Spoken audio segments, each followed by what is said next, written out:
Hey, welcome back to the Crochet Crowd. I'm your host, Mikey. Today we have a beautiful scarf here using Red Heart Super Saver Ombre yarn in the color called Green Apple. A nice moss stitch. It's also called the Granite Stitch and also the Linen Stitch and the Woven Stitch and whatever hell the stitches you want to call it. Next part of this tutorial is going to show you how to do it. I'll put the chain count to start in order to make this, and you can be able to follow that tutorial all the way through and make it the amount of inches that we'll need, which I'll put on screen for you as well. So enjoy this. It's a nice, easy, relaxing project for the TV, and also it makes a lot of sense too. So it will transition in color just like you see, and I'll go to that tutorial next. I know I'm looking all butch today. What's wrong with me? I'm losing my homosexuality. Now this one here is done with an odd chain, so it's multiples of 2 plus 1. This one is the easier one of the types of stitches to do because every row is exactly identical. The only time you may not want to use this is on clothing because the outside edging is not exactly identical to each other like it is on the other one when you use an even number chain. So let's begin this process, and this is really quite simple, and let's grab our crochet hook and play. To do this stitch, you're going to chain in multiples of 2 and then add 1 at the end. So go 1, 2, 1, 2, 1, 2, 1, 2, 1, 2, and 1, 2. When you're happy with the width of it, just add 1 more, and yes, you could just count an odd number 2, that'll work. So just lay it against something and then you'll get the right size. So we're going to start immediately, and we're going to begin row number 1. To do row number 1, you're going to go second chain from the hook, so 1 and 2, and I always like the back hump of the chain. If you prefer the regular, then do it, and you're going to single crochet. You're going to chain 1 and skip 1 and single into the next.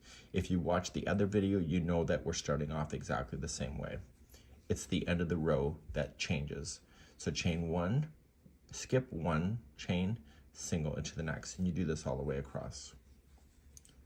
So just grab your chain and just start playing, and it's the last 2 stitches that are going to change it from the other video that we had on this.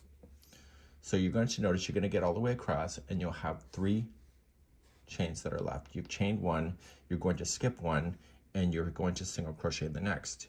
And you're going to notice is that there's an extra chain there. You want to use that, and you're going to single crochet in there. And it'll make sense in just a few seconds from now. So you basically, the last 2 stitches are a single crochet. Let's turn our work and begin the next row. To do the next row, it's always going to be the same now, going forever and ever. So chain 1 and single crochet into the first. You're going to notice is that there's a single crochet in the next, which is what we want. So we need to jump over that, and the only way to jump is to chain 1 and go right then into the next space after and single crochet. So keep playing in this chain 1 spaces only, and then chain 1 to jump to the next space, and do this all the way across. Now at the very end, it's going to change on how you're going to finish. So chain 1, and you're going to skip 1 and go right into the chain space. And you're going to notice is that you're chaining space, but there's another stitch left. So you're going to put in another single crochet. So the ending of this style of linen woven. So you're going to notice at the end of this row, there's 2 singles at the end. That'll always happen. So turn your work, chain 1, single into the first. And like you saw before, there's a single in the way. So we have to chain 1, jump over it, and come right into the space. So how you start the row is always going to be identical. Chain 1 and play within only the spaces. I'm going to leave an extra caution with you. When you match this stitch to something else in a sampler, this stitch tends to be tighter and it makes things buckle. So if you use this stitch with a sampler, it can always get a little complicated. So you're going to come into the space right before the end because you're jumping, and then you have another one to work with. So there's 2 singles in a row. So when you turn, chain 1, single into the first. There's a single in the way, so we want to jump over it. So chain 1 before you do that, and then come into the space.